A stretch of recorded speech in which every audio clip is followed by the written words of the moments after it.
రైతన్నలకు పంట రుణాలకు సున్నా వడ్డీలు 9 గంటలు పాడుకుంటే రైతన్నలకు ఉచిత విద్యుత్ ఇచ్చే కార్యక్రమం, సమయానికే రైతన్నకు ఇన్పుట్ సబ్సిడీ, రైతన్నకు ఉచిత పంటల బీమా చరిత్రలో ఎప్పుడు కూడా జరగని విధంగా దళారీ లేని వ్యవస్థ తీసుకొచ్చి ఎంఎస్పీతో కన్నా ఎక్కువ రేటు ఇచ్చి పంటల కొనుగోలు, ఎంఎస్పీ లేని పంటల కొనుగోలు కూడా ఆర్బీకే ద్వారా కొనుగోలు చేసి చూపించి ఈరోజు మీ బిడ్డ ప్రతి రైతన్నలు ఈరోజు అడుగుతా ఉన్నారు.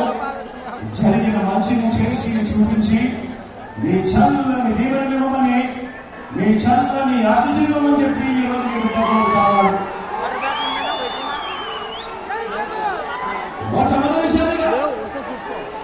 మొట్టమొదటిసారిగా సామాజిక న్యాయానికి అర్థం చెప్పారు మీ బిడ్డ. మాట